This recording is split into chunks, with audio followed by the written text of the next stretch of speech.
This podcast is part of the Neverland Network, where faith meets video games, movies, and fun. Find more shows like this at neverlandpodcast.com.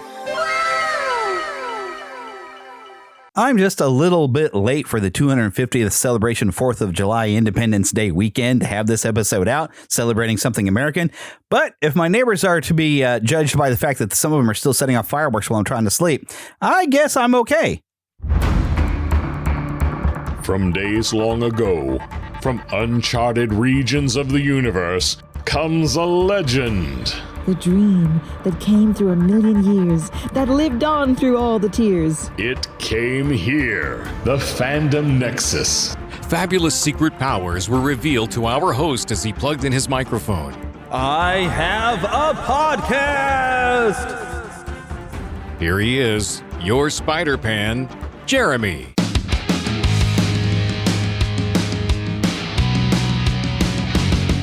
Yes, here I am. Are you hopefully happy to hear from me?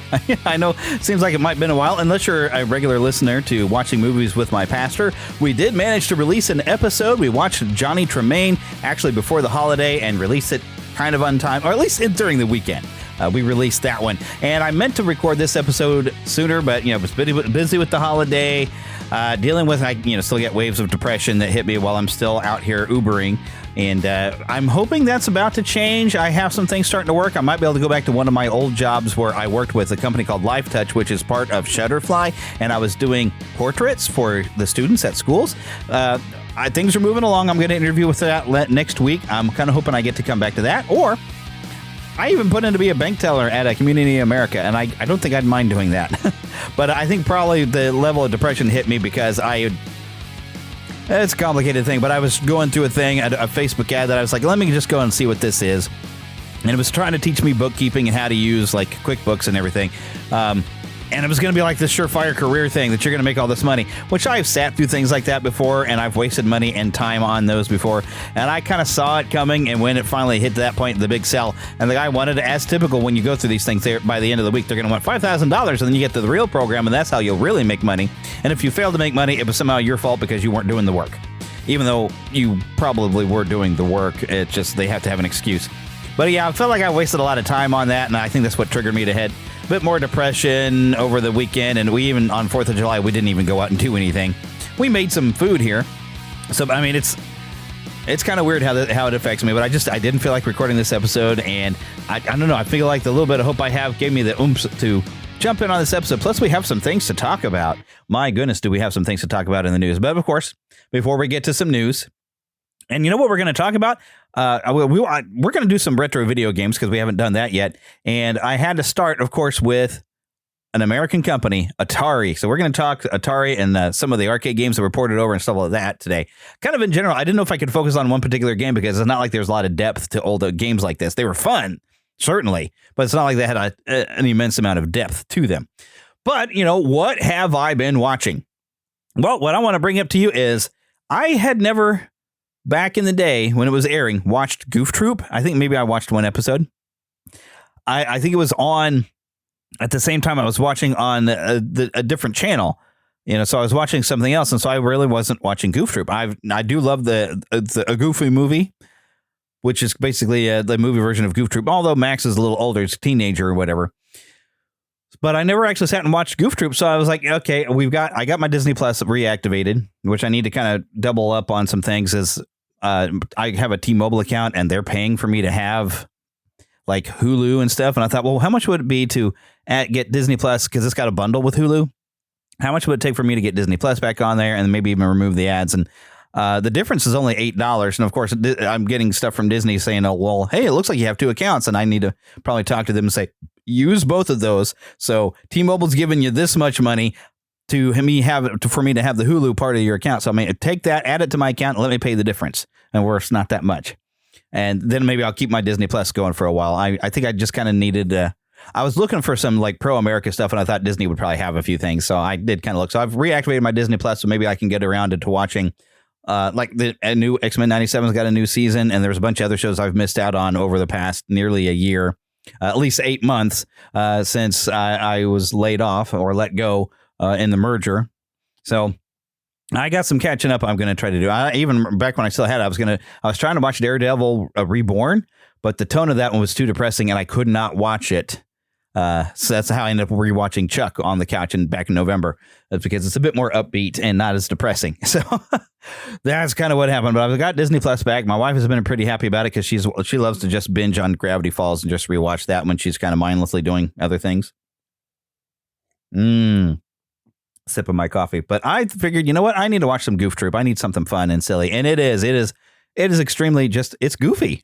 It's a lot of fun. I'm only about 3 episodes into watching Goof Troop, but I'm liking it. It's silly. It's fun. And it's a good time. So those of you who grew up watching it, you probably had a great time watching it. And as an adult, I'm 49 years old, but I'm still able to pull out Goof Troop and have a giggle, and I'm laughing at stuff. And it's a lot of fun. It's just a fun show. And I like Goofy. And this show really gave a chance to expand on the character of Goofy and give him some real heart instead of just being the guy who's always getting into accidents and smiling at the camera when he's goofing up a sport. They gave him some more personality. Even gave Pete kind of an overhaul to make him more of a father mode and less of just the villainous bully. Now he's like Pete as a father. So he's almost like a completely different character in my eyes. And although Jim Cummings sounds a lot like Taz, because, he was voicing Taz at the time, and the voice is very similar between Pete and Taz, and sometimes his outcries sound very much like Taz. So, but either way, I'm having fun watching Goof Troop. What have I been playing? Well, I have recently completed a platinum trophy on the PlayStation 5. I'm pretty proud of myself. It took a lot of work, but the Lego Batman Legacy of the Dark Knight, which my review is, go play it. It's fun. It's a Lego game, and it's Batman. It's a lot of fun, and really, to get the platinum, you got a lot of collecting. And oh, my goodness, a lot of collecting and a lot of side missions to do. But I managed to get it. I've got my platinum trophy. There's one thing I did not do because I'm not a completionist. If I go hunt for a trophy, I'm not really going to be doing a completion thing. And there's like a wall that you're creating a mural of Gotham City on a wall in the Batcave. And you have to kind of do a lot of random things. And I didn't quite finish that one, but I was like, well, I don't need to. I got the platinum trophy, so I'm done. So... But definitely go out and play. It's got a few flaws with the grappling hook thing where, you think you're aimed at one thing. You hit the grappling hook button to go up, kind of like you would do in the Batman Arkham games. And for some reason, it flings you in a completely different direction. So it's got a few control bugs that maybe they'll patch a few things as it goes along. But overall, it was very fun to play. A lot of good, fun references, even Egghead showing up at one point in the game. Just an homage to all things television and movie, with I think a little bit of acknowledgement of comic books, because there was a bit that kind of reminded me of the Batman Year One comics, but that's a lot of also some of the bases they used in Batman Begins. So a lot of stuff that you'd be familiar with, even if you're not reading the comics for Batman, and even an area of the Arkham Asylum games. Just a lot of fun, a lot of great references, a lot of things you're going to laugh at. I'm in the process of, I think it's going to be a series of videos where I'm showing not all of everything I did to get the platinum, because it could get monotonous and tedious going and watching me do all these little things and all these collectibles. I'm like, I'm not going to make a video of that. That could get boring. But, editing it together and a little bit of commentary for me on occasion.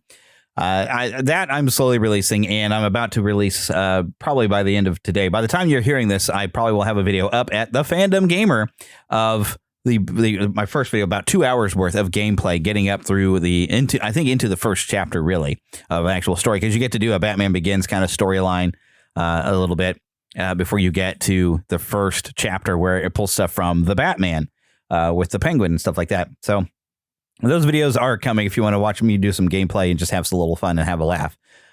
Also, I will be releasing some kind of blooper reel things, because there were definitely some little glitch things that popped up that were kind of funny, with vibrating characters or people getting stuck because the grapple system is really messed up. And occasionally you grapple and it gets you stuck on another object that was in the way of where your character's trying to grapple up to, and hilarity would ensue. Frustrating hilarity, though, because when you're trying to get moving, you're like, especially when one of the things you have to accomplish is, because nobody ever asked to fly through rings. Nobody asks for that anymore. We're kind of that, and quick time button presses. We're so past that, and both of those are in this game, unfortunately. But I think we as gamers, we've grown out of those. We never liked them to begin with, and now here they are, both of them. And especially it's a glide through, because they thought, it worked in the Arkham games. So yeah, that's a frustrating part of the Arkham City, is having to glide through certain points. And it has some bits like that. And when you have your grappling gun to kind of get you stuck behind an object when you're trying to race through a bunch of rings, it's very frustrating. But overall, very much fun, and I definitely recommend it. Okay, but let's get on with it and get some news. And let's see if I can remember which button it is.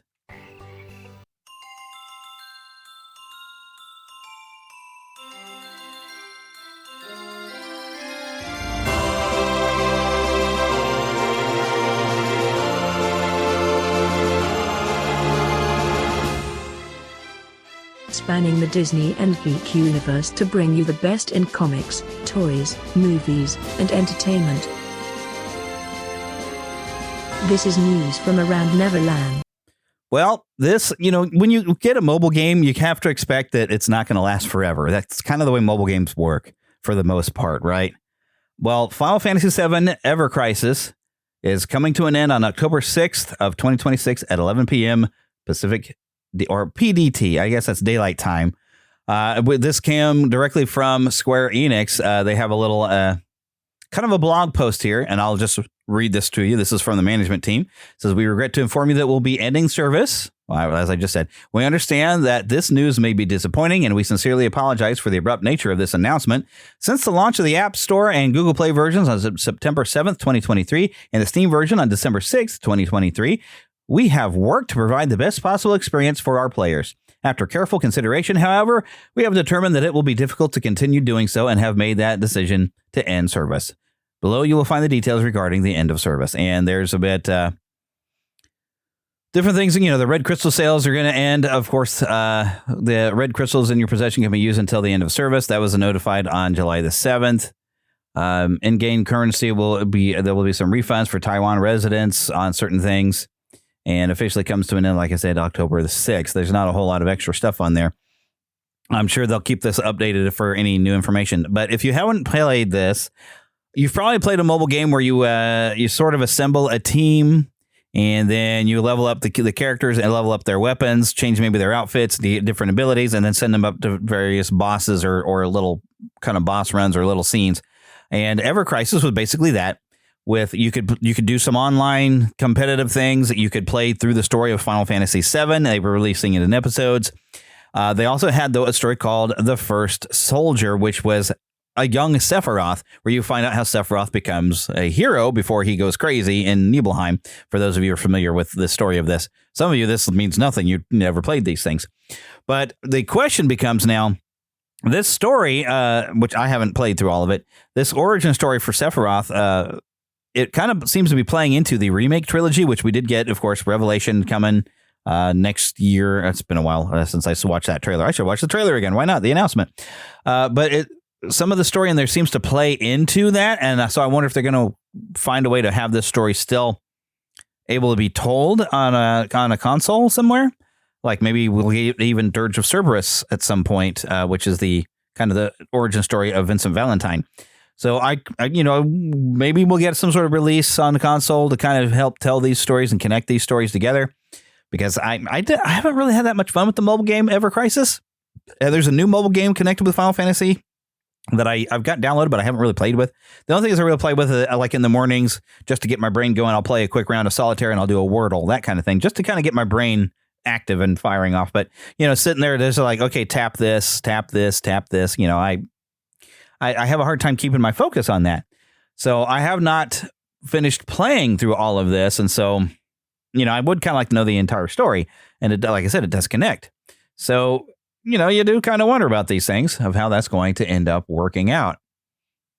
Okay. Star Wars The Experience. This is from the website for the Franklin Institute. It's like fi.edu, and it's an exhibit thing. I just heard about this. So it's the full name is it's Star Wars The Experience, A Journey Through the Galaxy. This is going to be at the Franklin Institute in Philadelphia. This is officially licensed. It's an exhibition. Fans get to explore immersive environments, iconic props, original costumes from across the collection, from the original trilogy to the sequel films, because we have to, even though we try to deny the sequel films exist, they are there. But they're saying if you've been a fan since 1977 or just discovering the Force, this is a once-in-a-generation exhibition, and Philadelphia is the only place on Earth to see it. They do have a sign-up list to receive updates about this. I don't know that I'm going to be able to get to Philadelphia to check this out. But there are pre-sale tickets available in October 2026 before the general public. They're calling this an epic journey through the legacy of Star Wars. It's opening February 13th. So, I mean, the pre-sale starts in October, as I mentioned. The exhibit opens February 13th, 2027. This is part of the Star Wars 50th anniversary celebration. So this was created, though, by the Franklin Institute in collaboration with MDSX, Lucasfilm, and Disney Consumer Products. It's the largest, most comprehensive behind-the-scenes exhibition celebrating the Star Wars galaxy. And it is official during this landmark anniversary year. 18,000 square feet of good Star Wars goodness, interconnected galleries. I mean, large immersive moments, screen-used artifacts, and RFID-powered experiences that are interactive. Basically, RFID is like a chip, and they do this kind of at Universal, your wands and everything. And this also might be how you get into your place of business. But this sounds really cool. I don't know that I could manage to get myself out there, but who knows? Maybe life will change around for me and I'll find myself out there, because I tell you what, I would like to go. Sounds really cool, honestly. So, okay, back to I've got so many windows open that it's hard to find the one that I was looking for. Oh my goodness, what did I do? What have I done? Okay, there we go. All right. So speaking of PlayStation and Sony, and I believe I have this already open right here. I bet you probably heard about this. So Sony, now let me give you a little backstory on this. Sony has had a movie purchase site, kind of like Fandango, Vudu, or Movies Anywhere, or even on Amazon. You can purchase movies, right? Digitally. Sony has had a method where you can purchase digital movies, and you can watch them on your PlayStation. There probably is an app on your Roku or Google Chrome device, or that kind of your streaming device of choice. But they lost. It's happened a couple of times, I think, before. They lose a license with a particular movie company distributor, and suddenly now those movies are off their service, and people who had paid for that movie that felt that they had bought it lose it. They lose later because only they were buying a license for it, and the license is revoked. It's gone. Now, I have seen some stuff on Vudu Fandango that, like, for instance, I was buying the 80s version of Teenage Mutant Ninja Turtles that ran until 97. I have, I think, 3 or 4 seasons that I own digitally. I also had DVDs of it, but it's kind of fun to be able to just pull up digitally and just, watch it while falling asleep sometimes. But before I could buy all seasons, they lost the rights to sell it or something. So I cannot buy any further seasons on Vudu or Fandango unless something has changed. It's just there. I still have my copy. I just can't purchase any more of it. So I don't know how Sony has done this differently, where they've completely lost things off the platform. But this is concerning, because when you buy something, you want to have it. But this goes into kind of how this has been connected with socialism. You will own nothing, but you will like it. And that's what people are kind of feeling like. And I've seen that quote a lot. So you'll own nothing and like it. No, we don't like it when we own nothing, and we'd rather have physical media. Because Sony then makes an announcement that what they're working for towards the PlayStation 6, perhaps. And I tried to dig up, there were a lot of rumors going around the PS6 that I haven't been able to confirm anything. But, because nothing has been officially confirmed that I could find. Some people are saying that someone in Japan did an interview on a magazine where they're going to have 3 versions of a PS6 coming out somewhere between 2027 and 2028. And one of the versions of the console would be a PlayStation handheld. Because, instead of just a PlayStation Portal that connects to your PS5, they wanted to have a handheld to compete with Nintendo. I don't know how well they've ever competed in handhelds with Nintendo. They've had handheld devices before that I don't think it really caught up to what Nintendo's done with handheld gaming systems. I don't think they've really kept up. I don't know. But they want to try to compete in there. I think they're wanting to do better than the Switch too. But after these rumors kind of were going around, and I don't know how much of it is true or not, then that's when Sony says that they are going to stop producing physical discs for all new games released on PlayStation consoles from January 2028. This is going to be basically everything is shifting to full digital distribution. Now, because they've had problems with licensing and suddenly you lose something is digitally, that puts concern in people's hearts that, because I've owned a few games that I bought digitally. That makes me concerned. Like, what if I suddenly don't own the game anymore? Because you lost. You had some of a disagreement with a developer or something of a game, and so now you can't carry it on the Sony library. And they are talking about the PS3 library. They're finally shutting down its store. Well, that's fine. I haven't really purchased any digital games for my PS3. It's still active and functioning, but I have discs and everything, and I own a few things on it, and occasionally my wife and I will play with it, and we use it as a Blu-ray player in the living room, so not that big a deal. Of course, we kind of expect that, but to completely move away from ever having discs. Now, I can understand with a handheld device, you probably wouldn't want to have a disc that you're going to deal with. You probably just want to have it play everything digitally. Makes sense. But as far as a console, I kind of like how the PS5, they have 2 versions. If you want to play everything digitally, here's a digital one. If you want to have a disc, we do have one that has a disc drive, because I do like hard copies of things, especially when I can get a special edition hard copy, which I have done, especially with the Final Fantasy VII Remake series. I've gotten the Steelbook versions that come with an art book and a little mini CD and all kinds of fun stuff. I really like those, and I will buy the Revelation version like that as well, because it will still come out within that time to where discs are being produced.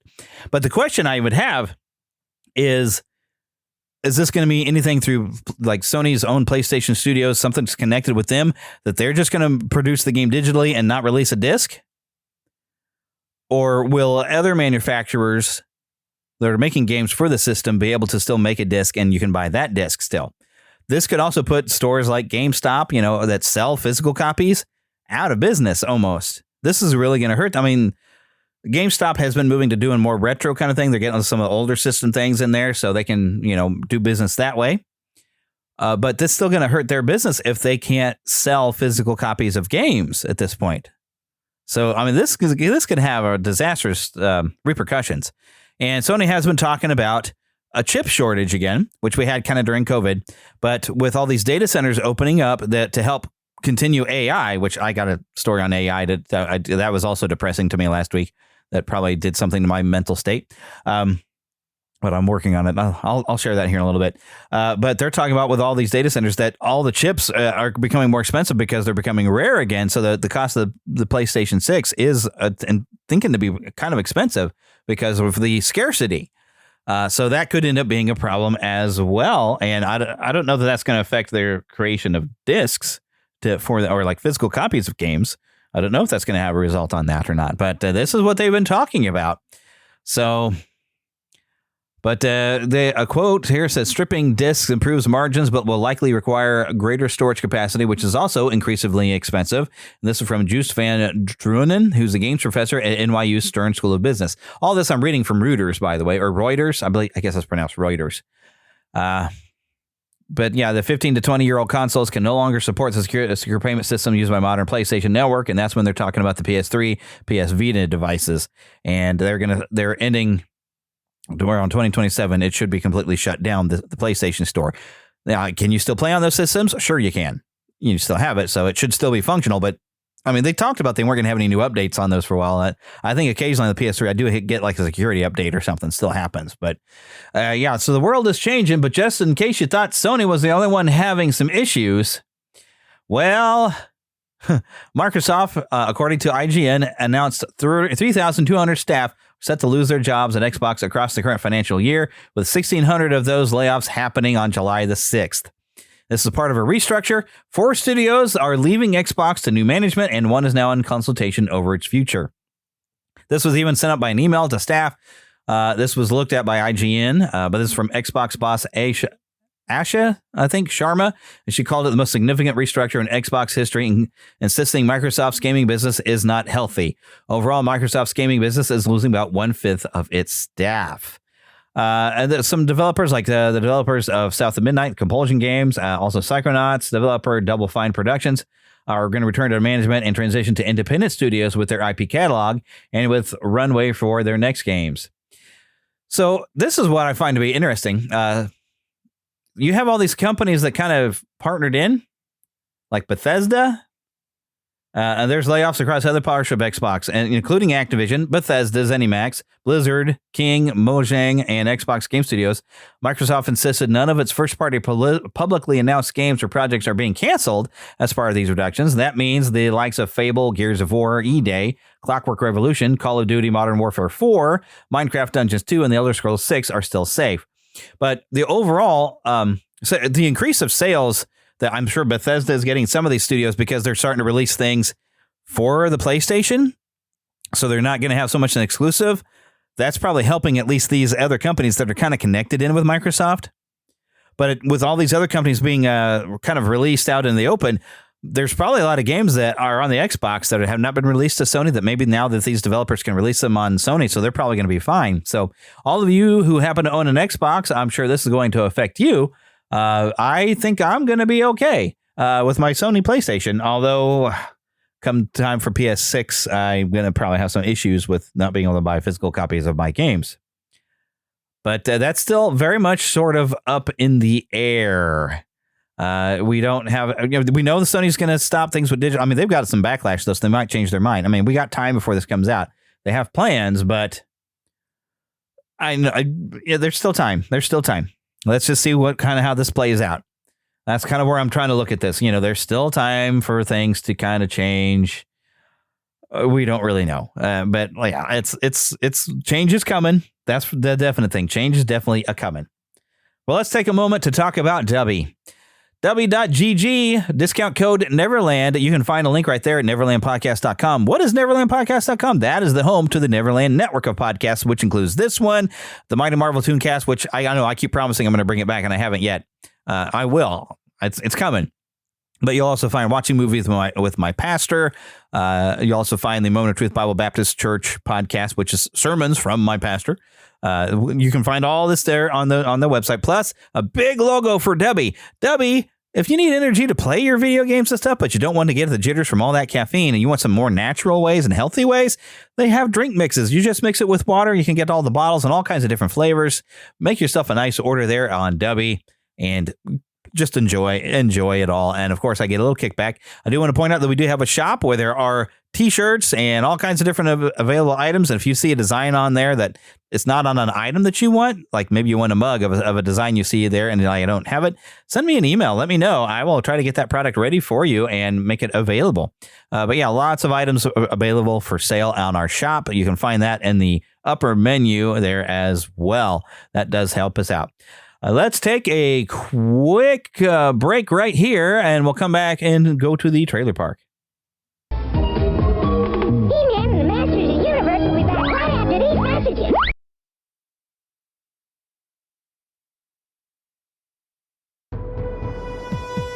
Are you a fan of Adventures in Odyssey, Lamplighter Theater, or Jonathan Park? Want to join other fans for discussions or behind-the-scenes info about these shows? Or maybe you're looking for more great audio drama to listen to with your family. Do you enjoy hearing exclusive interviews with the cast and crew of your favorite shows? Then Audio Theater Central is the podcast for you. I'm JD Sutter. Since 2010, Audio Theater Central has been exploring the family-friendly audio drama world through news, reviews, and interviews. Join me and a rotating cast of co-hosts each month for another episode featuring the latest updates, in-depth reviews of new releases, and conversations with the actors, writers, directors, sound designers, and composers who create your favorite audio dramas. And maybe we'll introduce you to some great shows you've never heard of before. Find us at audiotheatercentral.com or in your favorite podcast app. That's audiotheatercentral.com. And now back to He-Man and the Masters of the Universe. Mama, another gator got in the house. Another gator? Give me that sugar. Come here. Get him, Mom. Get that gator. The Neverland Trailer Park. Alrighty, here's something I didn't know was coming, but here it comes. Gotham City needs Batman. Batman, you haven't slept since Arkham exploded 2 days ago. Maybe we should ask John Paul for help. His training is coming along. We're all that stands between those inmates and the fall of Gotham. They say you are the greatest detective. And yet you did not see this coming. I intend to break you. Then give it your best shot. Let chaos reign in Gotham. We have to help Batman. Suit up. Well, that's a gritty new look for the Dark Knight. Something else is going on out there. Come get some! The guilty must pay. So the Batman Nightfall trilogy. Of course, Batman Nightfall was a story back in the 90s that introduced Bane, the man who broke the Batman.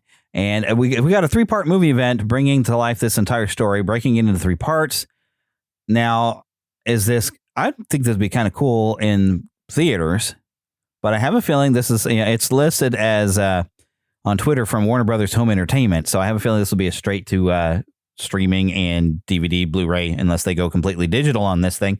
But it looks really kind of cool, and I think I definitely would want to check this out. I do remember reading the novelization back in high school. I own some of the comics of this. I don't know if I've actually read the actual comics, but the novelization was pretty cool. So I'm looking forward to an animated version of this. I'm sure it'll be done very, very well, and the animation looks really cool in this trailer. Something else I don't think I had on my list, but as I was putting things together, this popped up. The 3rd part of Dune Part 3, which some of the stuff I saw in this trailer doesn't remind me of anything that I remember from the book. Granted, though, it's been like 20 years since I listened to the audiobook. I think I listened to the first Dune books in audio form while I was working. Some of the original, was it Frank Herbert? I think I'm getting that author's name right. I hope. If not, somebody's yelling it at their radio or their phone or whatever device you're listening on right now.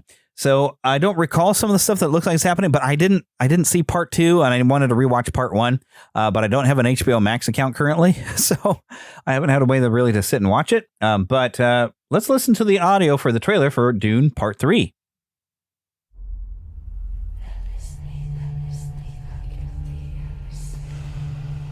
I trusted you!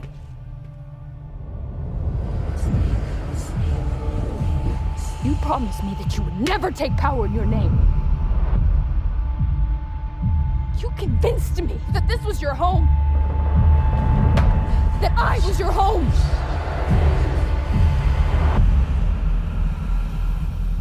What do you know about me?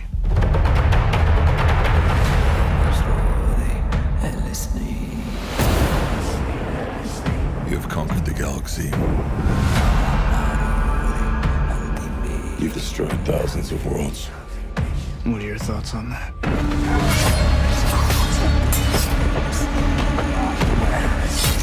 I think you're way beyond redemption.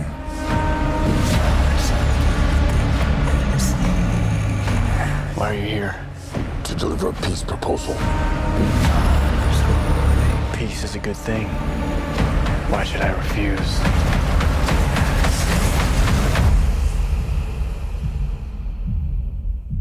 Because it's meant to destroy you. We plan to strike at the core of Imperial power. You intend to kill Paul? Regime change. Idiot. You've just signed our death warrants.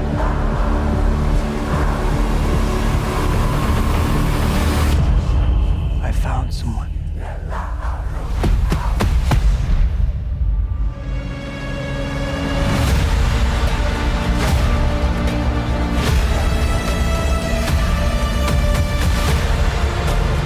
The future has a way of talking to me.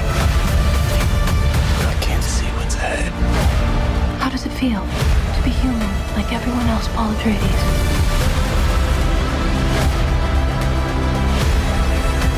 No fear, do you? I fear dishonor. You sound like an Atreides. I've been told I was one.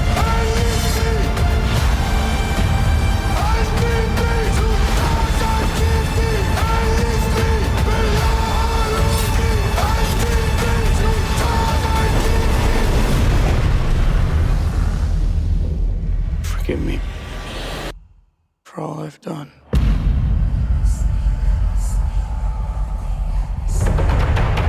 So, yeah, a lot of returning cast. Denis Villeneuve, and that's coming here this December. I need to catch up on this. I kind of want to go and get the audiobooks out from the library again and re-listen if I get a chance, so I can get the context. I can't remember what all had happened, in the book and the second book. It was good stuff. It's some deep science fiction. It's definitely worth reading the books or listening to audiobooks. I like audiobooks. I kind of wonder if I should get an Audible account. I wonder if there's a really good version of Dune in there where it's like a cast recording. I think Harry Potter now has that. So there's stuff I would like to get from Audible, but that's an extra expense that I don't really have the funding right now. But who knows? I might get a new job that changes everything really soon. You never know. I've got hope, right? I've got hope. But that, looks interesting. If you've been enjoying it, I don't know how much they might have changed from the original book. I don't know. I don't remember Paul Atreides being almost a villain or screwing up this bad, or I don't know what's going on with that. I don't recall any of that. But we got something new coming from Disney's Pixar called Gato, a little teaser. I don't know how well this is going to translate with audio, but let me just play it for you anyway.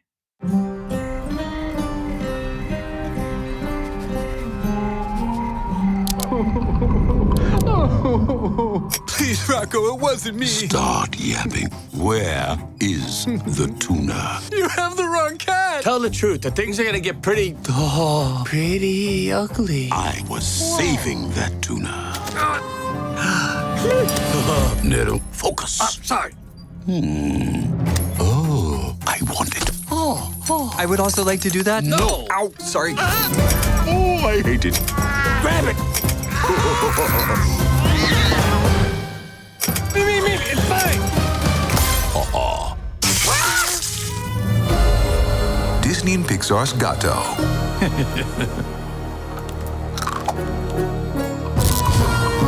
Only in theaters, March 2027. So definitely reeks of The Godfather with cats.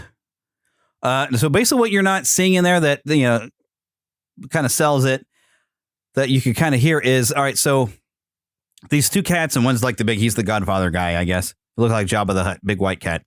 They've got only one light on and one cat is tied up and they're questioning about missing tuna. But the one light on has a pull, not really pull string, but where you pull the little metal to click, click and turn on off the light. You know what I mean, right? The little pull switch, pull string. Well, they're looking at that. It's kind of swaying back and forth. And so the one cat gets memorized. And so they end up playing with the little pull thing in a lot of different little weird scenarios before the Godfather cat accidentally tries to stop the whole thing by biting into the light bulb and then gets shocked. You'd get a lot more than shocked if you bit into a light bulb like that because that cat's dead. But it's a cartoon cat. So, but the glass would shred and cut into everything. You're bleeding out of your mouth. Seriously.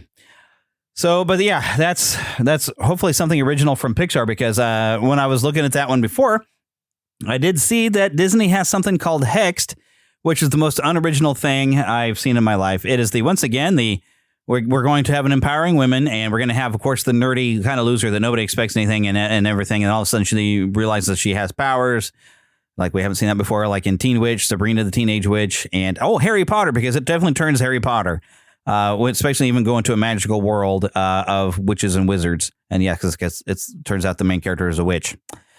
Yeah, it's Disney is out of original ideas. Walt at least was good at being able to secure the rights to books and making quality films from them. And modern Disney, not so much. Oh, I did have it on the list, but I'm not going to play the audio for you. It's got, it's just not worth it. But I got a couple of things worth watching. Oh, there was something I meant to look up. There's a movie even about, Jimmy Stewart. That Philip told me he saw a trailer for that in front of Young Washington. But he also mentioned this movie called Hershey. As soon as it starts. Eventually. It was Alex. There we go. Is this your shop, Mr. Hershey? Yes, it is. Yes, it is. But truth is, candy is not just my business. Candy is my obsession. I think you're missing an opportunity here. You're missing out on what's next. Chocolate, huh? Like the fancy Europeans eat. Looks like mud to me. Yeah, but it's mud you can eat. Use only the most expensive beans for only the wealthiest customers. The box would cost a week's wages for ordinary folks. It shouldn't cost so much. And it should not. If I could just crack the recipe. We all admire what you're trying to do here. Not what I am doing, what we are doing. You're all a part of this, too. I need something.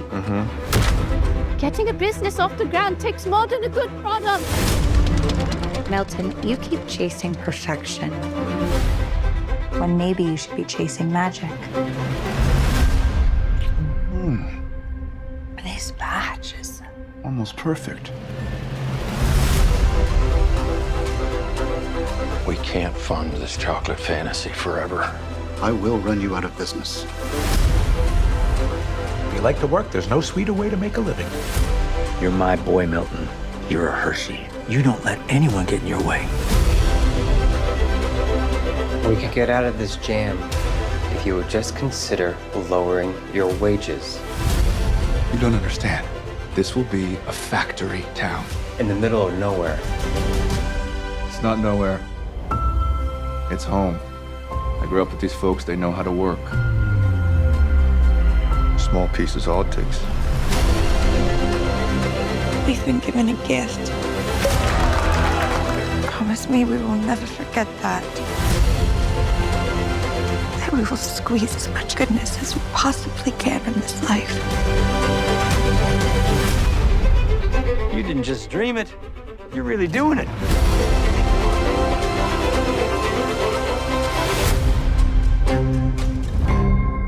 November 25th, in time for Thanksgiving, Hershey from Angel Studios.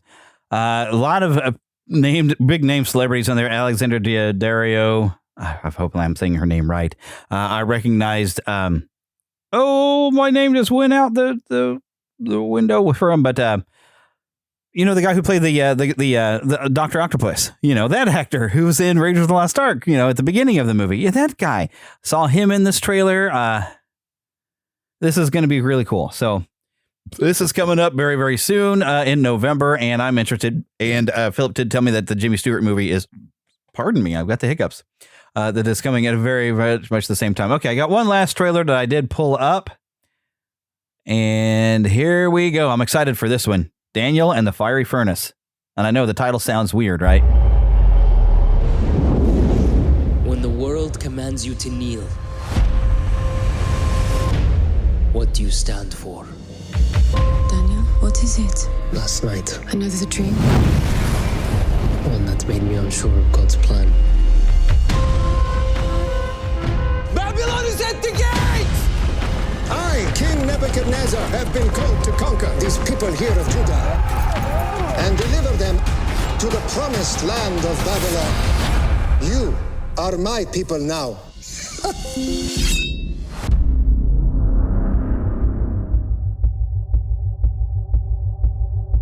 Is this it?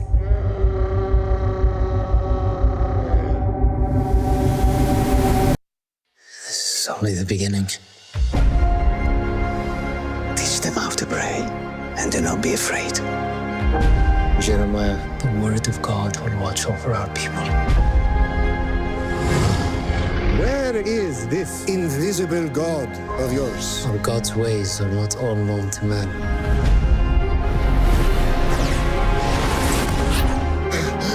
Bring me all the wise men in Babylon.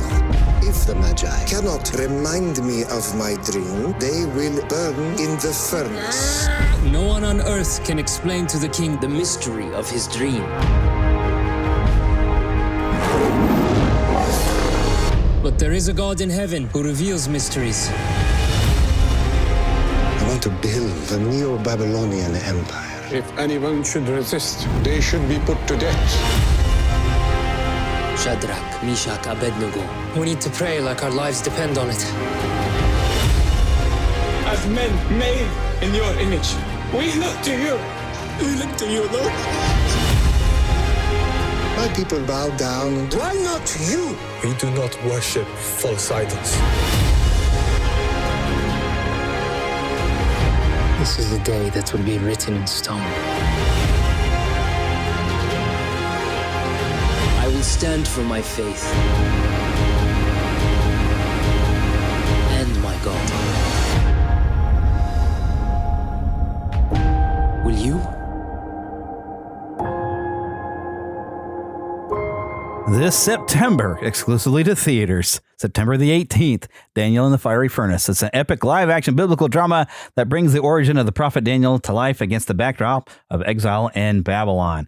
As Daniel rises within a powerful and unforgiving empire, a ruthless king issues a decree demanding absolute worship under penalty of death. When three faithful men, Shadrach, Meshach, and Abednego, refuse to bow, they choose to be cast into a blazing furnace rather than betray their God. In the face of impossible odds, their defiance ignites a miracle that is seen around the the world. And those of you familiar with this story, you already know this story, right? I'm all in. I'm excited for this. Okay, so this is, it stars Mena Massoud. I don't know if I'm saying his name right. He was in Aladdin, the live action. Elijah Alexander from The Chosen, playing two of the roles in this. This is written and directed by the Koeman brothers, Matthew and Daniel. They did like I Can Only Imagine stuff. Well, no, I guess Travis Mann was a producer for the Reagan movie and I Can Only Imagine. Let's see, we've got I guess She Has a Name, which was one of the things that they've made, which I don't recall hearing much about this. And there's a lot of things showing over here. There's a Zero AD, The Birth of Christ official trailer that's coming from Angel Studios in December the 11th. I guess there was a trailer for that a long time ago. I don't know if I saw it, but I'm just looking at stuff here on the YouTube page. I mean, there's even the Legend of Zelda Ocarina of Time official remake reveal trailer. There's a lot of things coming. There's a movie from Universal Pictures called Not Alone. That's the people who bring you Minions. It's Illumination.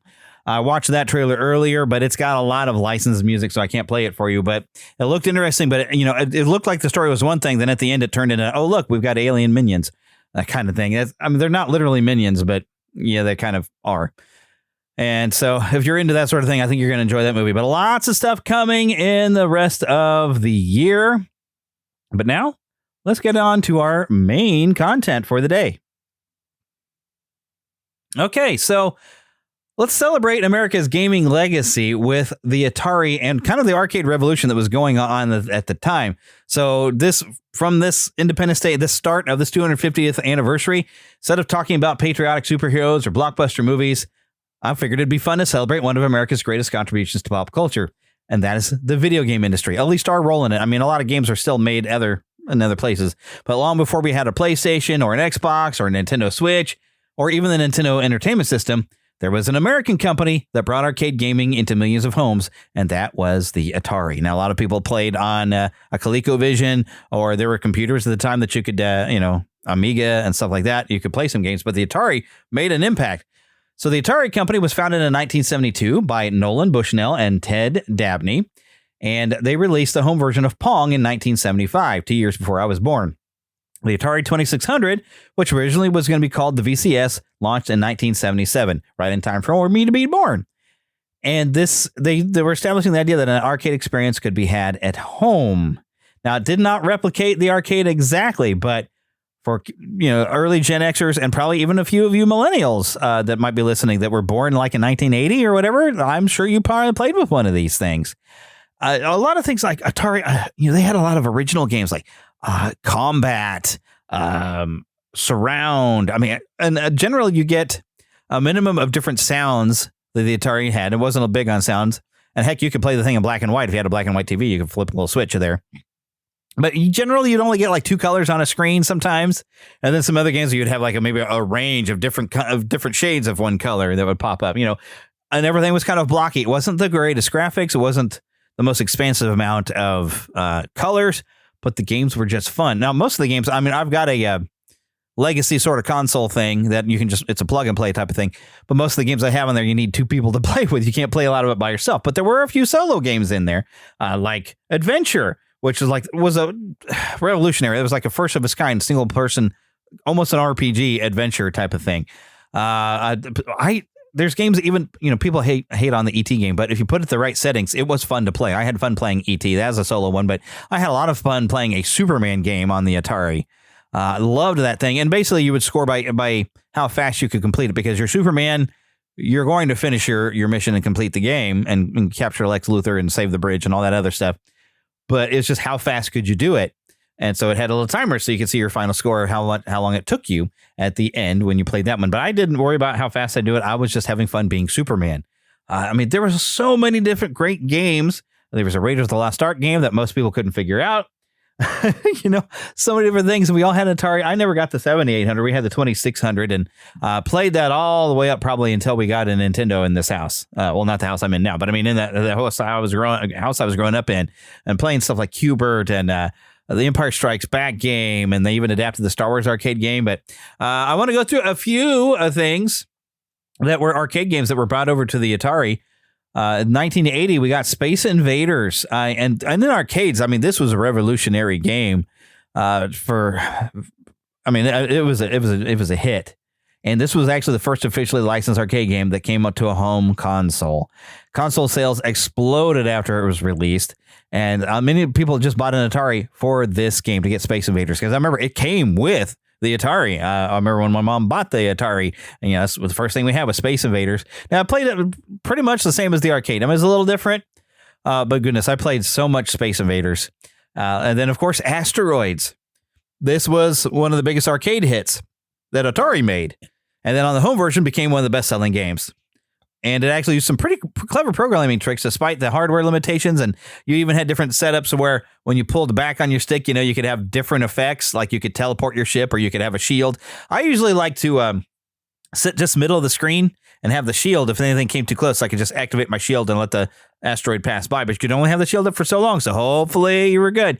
But I mean, I could still hear the dude in my head. I loved Asteroids. Thing is, now as an adult, I mean, it's on my plug and play console that I have downstairs. Now it's too easy.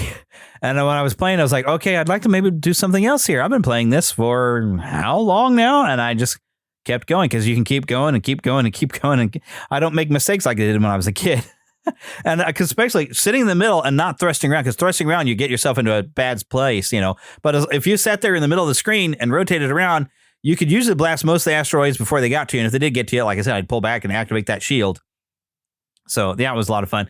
Missile Command, which I didn't really see a lot of it in the arcades, but oh my goodness, that was a lot of fun. And it's a uniquely American arcade game inspired by Cold War fears.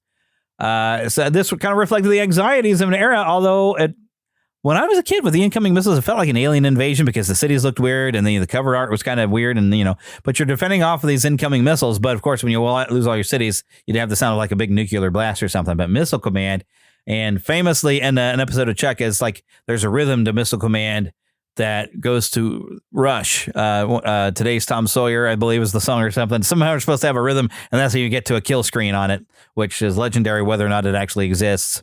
I think it's just a rumor that it exists, but maybe it does. I don't know. But I had a lot of fun playing Missile Command. It would get stressful after a while. Then one of the earliest arcade games to appeal to both men and women was Centipede. It's fast-paced, it's colorful. The home adaptation was like spot on. I was not very good, I think, with a trackball in an arcade. I think Missile Command had a trackball, but Centipede had a trackball there as well. But I liked having a joystick controller to go through and play Centipede. But Centipede was tons of fun, and it was, like I said, it was almost spot on. You also have Berserk, which is known for Evil Otto and talking robots, and one of the earliest synthesized voices out in the arcade. But we got it on the Atari. I don't think I played it on the Atari. Now, I think I played a version on, I want to say one of my PlayStations. At least there was some sort of version of Berserk on, maybe it was on my my GameCube. Maybe has Berserk. Because I think Berserk had like the rotating stick to fire on all different directions. Now on a home console, generally you just hit the button in whichever direction you were running. And the way you ran was the direction your shot would go. But I believe I had like on the GameCube where you could use two sticks, and so you could like shoot in different directions. I think, because I remember playing it like at home. That must be where I was playing it. Berserk was a lot of fun. They also infamously difficult in the arcades. Defender, the Atari version, actually simplified the controls, but still captured the excitement, and not identical to the look of it, but it played just as fast and furious as Defender did in the arcades. Played a lot of that. Took a while before I could figure out that I could rescue the people and catch them when they're falling and put them back on the ground and all this. Because I was just, when I was a little kid, I'm just blasting all the bad aliens or whatever that were invading the planet, And it wasn't for a long time that I realized, oh, they're stealing humans off the ground, even though I think they look like little dots on the Atari. And when you get the arcade one, and the arcade, the blaster looked really cool. It was like all kinds of different colors, and you could actually tell maybe there's little people getting picked up, and there was a little sound effect that was going off. Oh, but Defender was a lot of fun. Now we have to, of course, discuss Pac-Man. It still sold millions, but it was kind of disappointing because I think they did try to re-release and redo Pac-Man later. I know the Miss Pac-Man on the Atari was a lot more similar to the arcade, but I still had fun playing this Pac-Man. It was a completely different maze and very different, but it was still fun. I still played it. I still had fun. It was Pac-Man enough for me as a little kid that I had fun playing it. But yeah, compared to the arcade, it was not a very good adaptation. Donkey Kong. Now, So this was, I think the version I had was, it was in a different kind of cartridge. It was gray, because I think there was one Atari had kind of put together themselves, or maybe Nintendo did or something. And then there was a Coleco one, and I think the versions were different. But I do remember having Donkey Kong on the Atari, and I don't remember if they had more than 2 screens worth of it. I think it was just the main screen, and then the one where you would drop you'd run across the little bits and knock them out so you could make the Donkey Kong drop. But Donkey Kong, the animation wasn't there for when he fell. It's just when you completed it was done and would loop again. But it was just 2 screens. But that was a lot of fun. And this, of course, the introduction to Jumpman, who would become known as Mario when we got the Mario Brothers game, which Mario Brothers, I believe, was on the Atari. I think I played it. We didn't own a copy of Mario Brothers. We did have it on Commodore 64. So now if you could go back to Christmas of 1981 and pick one Atari cartridge to unwrap under the tree, which one would it be? Send me an email. Let me know what one Atari cartridge would you like to have back, or even something on a modern console with an old Atari cartridge that you would want to have to play right now. What would it be? What was like your favorite Atari game? Send me an email. Let me know. So when we celebrate Independence Day, and we think about American inventions and innovations, but video games have become a worldwide industry, and one of its biggest revolutions started right here in America. Atari didn't just make games, it helped create the home gaming industry. Even PlayStation, Xbox, Nintendo, gaming PC, it owns a little something to the little wood grain console that sat under the television set nearly 50 years ago. And we all remember even you'd have to have that little antenna switch in the back. You'd have to switch to channel 3 and then switch the little switch in the back of your TV that you'd have to install and then fire up that Atari. And I remember that's how I learned how to play Othello and Moon Patrol. Golly, Joust. Used to love to play Joust with my neighbors on the Atari. There were so many great games that were ported from the arcades on that little thing. And then, of course, I would be remiss if I didn't mention Frogger. Used to play that a lot at home. Didn't play much in the arcades, but played it a lot on the Atari, and that was one of my wife's favorite games because she liked frogs. It was originally developed by Konami, and it was brought to arcades by Sega. And this actually became a very beloved game on the Atari 2600. I mean, it's a very simple premise. You were just trying to get across the river as a frog, which the weird thing is falling into the water would be the end of you, which frogs can swim. So I don't know how that was supposed to work. Oh, and then, golly, I didn't even mention Dig Dug. Oh, so much. And then Jungle Hunt.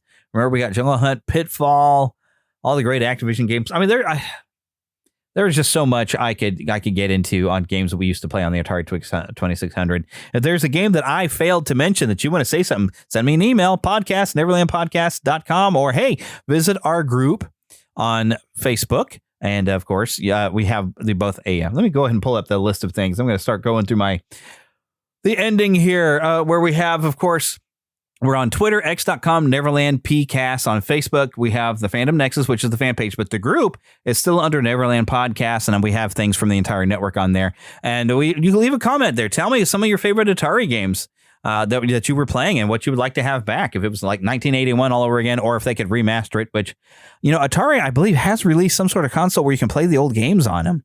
I need to maybe get myself one of them things at some point. So, yeah, I mean, some of the stuff is still available for you to play.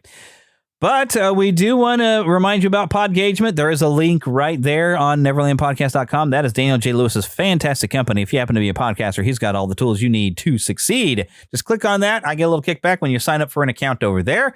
We do want to thank Karen Kennedy, Ricky Pope of Christian Nerds Unite, and Darren Wilhite of the Wilhite and Wall Show. They helped me out with the introduction. I am working on maybe having a new intro. I'm learning. One of the things I was going to mention is I am trying to learn AI to create video, because I had a passenger in my car as I'm Ubering that he was talking about a marketing company he's working with, that they went from a staff of 30 down to a staff of 6 because they're using AI to create video. So I'm going to learn how to do it. I'm going to learn how to make music and everything on the AI. I don't really like that, but I feel like someone with my skill set is going to be replaced by an AI. So I better be on the area of being in control of it and being able to use it if I'm going to be able to continue in any sort of career. I just have to accept it and move with it, I guess. Otherwise, it's going to replace me. So that's just the way life is. Join the Neverlanders while you're on the website, though. If you want to become a Lost Boy or a Pixie, you just got to have a good nickname. Tell me why you want to have that nickname. Yeah, there's a whole forum right there. Should hopefully still be working. I haven't looked at it in a little while. But, of course, why do we have Pixies? Because girls are too clever. They don't get lost. You'll find links there also for our Patreon. I mean, if this show has been a part of your life for over the last 12 to 13 years, you want to help it keep growing and existing, join our Patreon, even at $5 a month. Also, you can become a member of Red Circle, an exclusive member, and that's how you're going to get versions of the show that don't have ads in it, unless it's me reading something directly. It's still, you're going to get me, but you won't have the extra ads added at the middle, beginning, and end of the show, that kind of thing. You can be ad-free, because right now the ad revenue brings me a little something, but you being an exclusive member at Red Circle or joining us on Patreon, that will help me out as well. So I do appreciate you when you do that kind of thing. No copyright infringement is intended. The copyright is held by the respective owners. Content is shared for review and commentary purposes under the fair use license. And now, get lost in an adventure. We'll see you next time.